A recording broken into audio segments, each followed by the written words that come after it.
दिल्ली की सर्दियाँ तो बहुत ही ज़्यादा आइकॉनिक हैं। बॉम्बे में तो वो हमको नसीब ही नहीं हुई, लेकिन बॉम्बे की जो बारिशें हैं उस तरह की बारिशें पिछले साल हमने दिल्ली में एक्सपीरियंस की थी 2024 में। 25 चल रहा है, अभी तक ऐसा हुआ है कि यहाँ पे 2-3 दिन जम के बारिश हुई है, लगातार नहीं, रुक रुक के हुई है। और 2 दिन से तो ऐसा लग रहा है जैसे आसमान पे यहाँ से लेके वहां तक जहाँ तक आपकी नजर जा रही है सिर्फ बादल ही बादल हैं। हेज कहाँ खत्म हो रही है, बादल कहाँ से शुरू हो रहे हैं पता ही नहीं चल पा रहा है। हमारे घर से क्रीक दिखती है और वो क्रीक भी आज हमको नहीं दिख रही है। तो बादल हैं, गरज रहे हैं पर बरस के नहीं दे रहे हैं, इसलिए गर्मी इतनी बेतहाशा हो रही है कि हम बाहर निकलने से डर रहे हैं। हमारे बहुत सारे काम अटके हुए हैं। बारिशों को हम याद कर रहे हैं। दिल्ली में जब थे हमें बारिशें सख्त नापसंद थी, जब से बॉम्बे में आए हैं हमें बहुत ज्यादा पसंद हो गई हैं। या तो यूं कह लें कि हम मेन सिटी में नहीं रहते हैं, थोड़ी बाहर रहते हैं, इसलिए बाहर व्यू भी आपको अच्छा मिल जाता है, खूबसूरती भी ज्यादा है, तो इसलिए बारिशें जब होती तो और भी अच्छा लगता है। तो आज का जो एपिसोड है इसको ऐसे समझ लें कि मैं मैनिफेस्ट करने की कोशिश कर रही हूँ rains. You are going to hate me for this but I really want some rains in our lives. तो आज का जो लफ्ज है बारिश नहीं है, आज का लफ्ज है पानी। पानी को उर्दू में बहुत खूबसूरत अंदाज से कहा जाता है और वो अंदाज है, वो लफ्ज है आब, यानी कि वाटर। और इसी लफ्ज पे आज हम बात करेंगे। द क्विंट पर शुरू हो चुका है उर्दू नामा। मेरा नाम है फबीहा सैयद। आबो हवा तो आपने सुना होगा, कई बार हम मशवरे देते हैं कि भाई वहाँ मत जाइएगा, आप उस शहर में, वहाँ की आबो हवा आपके समझ नहीं आएगी। भाई हम तो फलानी जगह गए थे, वहाँ की आबो हवा तो हमें ऐसी रास आई कि हमारे फलाने और ढिमके जो मर्ज हैं वो ठीक हो गए। मर्ज यानी डिजीज। So basically आबो हवा जो फ्रेज है, poets use this to describe how the surroundings or circumstances affect the heart and mind. Sometimes they can be nurturing, sometimes they can be absolutely suffocating. So basically it tells you about the vibe of a place. शायरी पे आते हैं, वली आसी का आपको एक शेर सुनाएंगे। लिखते हैं, दोस्तों ढूंढ के हम सा कोई प्यासा लाओ। गौर से सुनिएगा, बहुत बहुत खूबसूरत शेर है ये। पहला मिसरा है कि दोस्तों ढूंढ के हम सा कोई प्यासा लाओ, हम तो आंसू भी जो पीते हैं तो पानी की तरह। यहाँ प्यास सिर्फ फिजिकल थर्स्ट नहीं है बल्कि इमोशनल लॉन्गिंग का एक सिंबल है। हम सा कोई प्यासा लाओ, यहाँ शायर अपनी थर्स्ट की इंटेंसिटी पर जोर दे रहा है, लेकिन ये थर्स्ट सिर्फ पानी की नहीं है, जैसे आपको बताया, ये थर्स्ट है मोहब्बत की, एहसास की, एक डिज़ायर की, that the poet wants to belong to someone or he wants to be with someone. तो ये प्यास दरअसल एक ग्रीफ है। फिर जो अगला मिसरा है उसमें लिखते हैं, हम तो आंसू भी जो पीते हैं तो पानी की तरह। इसमें अपनी दर्द को, तकलीफ को और तकलीफ को जब्त करने की जो आदत है उसे शायर नॉर्मलाइज कर रहा है। सो इमोशनल रेजिलियंस तो है ही। पोएट जब कह रहा है कि उसकी जो प्यास है यानी इनर यर्निंग जो है, जो उसका पेन है वो इतना गहरा है कि वो आंसुओं से भी नहीं बुझता है। और यहाँ पे अपने पेन को नॉर्मलाइज करते हुए जो वो कह रहा है कि हम तो आंसू भी जो पीते हैं तो पानी की तरह। एक डिफरेंशिएटर ये है कि जब कोई आम इंसान अगर दर्द में, तकलीफ में होता है तो वो रोता है, आंसू निकलते हैं उसके, लेकिन शायर खुद के लिए ये कह रहा है कि जो एक नॉर्मल दर्द का इजहार होता है वो मेरे लिए रूटीन बन चुका है। और रूटीन में जो दूसरी चीजें होती हैं, दूसरी एक्टिविटीज होती हैं, जैसे कि सांस लेना, खाना खाना, जीने के लिए पानी पीना, तो बिल्कुल वैसा ही दर्द के साथ मैं कोएग्जिस्ट करना सीख चुका हूँ। यार मुझे ना कई बार उर्दू बोलनी इस तरह से बड़ी अच्छी लगती है, दूसरे डायलेक्ट के साथ। एनीवे आगे बढ़ते हैं।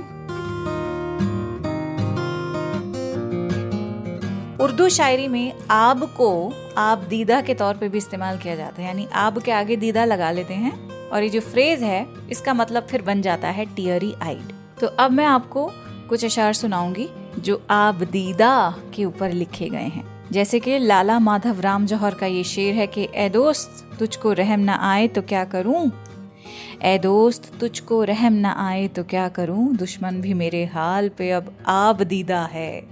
यहाँ जो दोस्त है, बिलवड या कॉन्फिडांट, किसी ऐसे शख्स के लिए इस्तेमाल हुआ है जिसे शायर अपने दर्द का सबसे करीबी गवाह समझता है। लेकिन जब वही दोस्त बेदर्दी से आपके साथ सुलूक करे तो शायर मजबूर हो गया है और वो कह रहा है कि अब मैं क्या करूं, मैं कुछ नहीं कर सकता, I can not control his the way he is treating मी। तो कहते हैं कि ए दोस्त तुझको रहम ना आए तो क्या करूं, दुश्मन भी मेरे हाल पे अब आप दीदा है। पोएट का जो हाल है इतना बुरा हो चुका है, इतना काबिले रहम हो चुका है वो, कि अब तो दुश्मन भी उसकी हालत देख के आंसू बहा रहे हैं। आब दीदा मीन्स टीयरफुल और विद टीयर फिल्ड आईज। आब पानी, दीदा आंख, दीदे फाड़ फाड़ के क्या देख रहे हो, यानी आंख फाड़ फाड़ के क्या देख रहे हो, तो वो वाला दीदा यही है। सो आब दीदा टीयरी आईज। इसको ऐसे भी समझिए शेर को कि यहाँ पे इमोशंस का एक कॉन्ट्रास्ट दिखाया है। You know there is a reversal of expectations, कि जो दोस्त होता है उससे क्या उम्मीद की जाती है कि भाई वो रहमदिल होगा, और दुश्मन कौन होगा, बेरहम होगा। लेकिन यहाँ पे उलट हो गया, उल्टा हो चुका है। ये जो शेर है it serves as a very dramatic plea, लेकिन इसमें इंडाइटमेंट भी है। यानी it's a poetic way of saying कि तुम्हारी जो बेरुखी है is worse than even my enemies cruelty.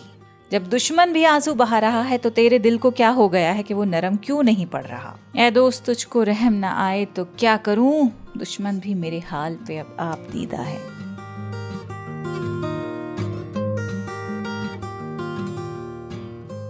आगे बढ़ते हैं। नज़ीर अकबर आबादी का बहुत खूबसूरत शेर है। लिखते हैं, तूफान उठा रहा है मेरे दिल में सैले अश्क, तूफान उठा रहा है मेरे दिल में सैले अश्क, वो दिन खुदा न लाए जो मैं आप दीदा हूँ।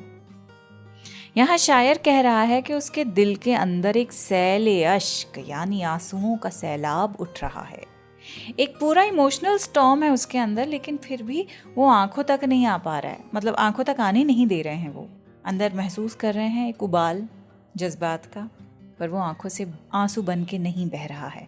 अश्क पे भी मैंने एक बाकायदा एपिसोड किया है, तो अगर आपको अश्क लफ्ज के ऊपर फोकस करता हुआ कंटेंट चाहिए, अशार चाहिए, तो वो ज़रूर आप सुनिएगा। यहाँ पे हम आब की बात कर रहे हैं। कई बारी जब आंसुओं और अश्क की बात होती है तब भी आब का इस्तेमाल किया जाता है, जैसे भी आपको बताया था कि शायरों को बहुत पसंद है ये आप दीदा फ्रेज। खैर, नज़ीर अकबर आबादी का जो शेर है इसमें शायर कह रहा है, खुदा ना करे वो दिन आए जब मैं सच में रो पड़ूं। अब आप ये सोचिए, ये सिर्फ दर्द का इजहार नहीं है, ये एक इमोशनल रेजिलियंस का बयान है। ये शेर आपको दिखा रहा है, हालत बयान कर रहा है शायर की, जो कह रहा है कि मैं टूट भी सकता हूँ लेकिन मैं टूटा नहीं हूँ। कितना पावरफुल होता है जब सब कुछ इंसान महसूस कर रहा होता है लेकिन फिर भी वो कंपोज्ड रहे। आपको चाहे कितने लोग परेशान कर रहे हों, आपको ताने मार रहे हों, बुरा भला कह रहे हों, खुले अल्फाज में या ढके छुपे वर्ड्स के अंदर, लेकिन फिर भी आप पलट के जवाब ना दें, ऐसा करने में बहुत ताकत लगती है। आई एम नॉट सेइंग कि ऐसा ही करना चाहिए। वही कोई आपको लगातार परेशान करे जा रहा है, आपका चैन उसने छीन लिया है, तो सुनाएंगे नहीं कि आप बिल्कुल खुल के तबीयत साफ कर दीजिएगा। लेकिन कई रिश्तों में आप नहीं कर पाते हैं। कई रिश्तों में जो कई रिलेशनशिप्स होते हैं उनका तकाजा यही होता है कि आपको सब्र ही करना पड़ता है। मसलहतन कह लीजिए, आदतन कह लीजिए, तफरीहन कह लीजिए। लेकिन जब भी इमोशंस आपके अंदर एक तूफान की तरह उबाल खाते रहें और आप कुछ ना कर पाएं, वो एक बहुत ग्रेसफुल डेमोन्स्ट्रेशन होगा आपकी तरफ से। ये वही रेजिलियंस होता है जो हर किसी के पास नहीं होता है। हर कोई गुस्से के हाथों कमज़ोर हो जाता है, और जब कोई इस तरह के दर्द के बावजूद खुद पर काबू रख सकता है, अपनी ज़बान काबू में रख सकता है, तो वो एक अलग ही लेवल का सेल्फ कंट्रोल है। और ये कोई सप्रेशन नहीं है, लोगों की बड़ी कॉन्शियस चॉइस होती है। बहुत सारे लोग इस तरह के मिजाज के होते हैं कि जो शायर कह रहा है ना कि मैं रो भी सकता हूँ लेकिन मैं चाहता हूँ कि मेरी आंखें मेरी कमजोरी ना बन जाएं। तो ऐसा मालूम हो रहा है कि जैसे शायर यहाँ पे कह रहा हो कि मेरा दर्द मुझे कमज़ोर नहीं बनाएगा, मैं उस दर्द को इज्जत के साथ खामोशी से बर्दाश्त करूँगा, क्योंकि शायद यही मेरी मसलहत है। अभी शायद मेरा चुप रहना ही मेरे हक में बेहतर है। अब आगे बढ़ते हैं और आपको सुनाते हैं रसा चुगताई का ये शेर कि वहाँ अब ख्वाब गाहें बन गई हैं, वहाँ अब ख्वाब गाहें बन गई हैं, उठे थे आप दीदा हम जहाँ से। यानी जिस जगह से हम कभी रोकर आंसुओं के साथ निकले थे, वो जगह अब किसी और के आराम करने की जगह बन गई है। ख्वाबगाह का मतलब होता है बेडरूम, रेस्टिंग प्लेस, वो जगह जहाँ ख्वाब देखे जा सकते हैं। उठे थे आप दीदा हम जहाँ से, हम उस जगह से आप दीदा यानी आंसुओं से भरी हुई अपनी आंखें लेके उठे थे। शायद शायर मोहब्बत में ठुकराए गए हों, या फिर उनको ह्यूमिलिएट किया गया हो, इंसल्ट किया गया हो, और अब उसी जगह पे लोग आराम से सो रहे हैं। जैसे हमारी कहानी, जो हमारा दर्द है, किसी ने महसूस ही नहीं किया, किसी को पता ही नहीं कि मुझ पे इस जगह पे क्या गुजरी है, और सब आंखें बंद करके सो रहे हैं। सब कुछ बदल गया है। हम रोए भी थे, लेकिन दुनिया ने उस जगह को एक नया चेहरा दे दिया है, एक नया मतलब दे दिया है। तो इसका थीम क्या है? इसका मतलब है कि चीजें बड़ी इम्परमानेंट होती हैं। यानी आप ये देखिए कि इसी जगह पे एक वक्त पर कोई बहुत रोया था, किसी का दिल टूटा था, लेकिन जो वक्त है उसने इस जगह का जो सिंबल है वो बदल दिया है। शायर को ये जगह याद है हार्ट ब्रेक के हवाले से, लेकिन बहुत सारे लोगों के लिए ये जगह कंफर्ट की निशानी है। So this शेर tells you that nothing stays the same. It's a reminder that time moves on, feelings fade, and even the most emotional places in our lives don't stay as we remember them. Everything is temporary. Everything changes. Probably this can help you move on. पूरी गज़ल पढ़ते हैं, बहुत खूबसूरत है। लिखते हैं कि कहाँ जाते हैं आगे शहरे जान से, ये बल खाते हुए रस्ते यहाँ से। वहाँ अब ख्वाब गाहें बन गई हैं, उठे थे आप दीदा हम जहाँ से। ज़मी अपनी कहानी कह रही है, अलग अंदेशाए सूदो जियां से। इन्हीं बनते बिगड़ते दायरों में वो चेहरा खो गया है दरमिया से। उठा लाया हूँ सारे ख्वाब अपने तेरी यादों के बोसीदा मकान से। मैं अपने घर की छत पर सो रहा हूँ कि बातें कर रहा हूँ आसमां से। वो इन आँखों के मेहराबों में हर शब सितारे टाँक जाता है कहाँ से। रसाए ज़बनाए रोज़ो शब में दमकते हैं कमल फानू से जान से।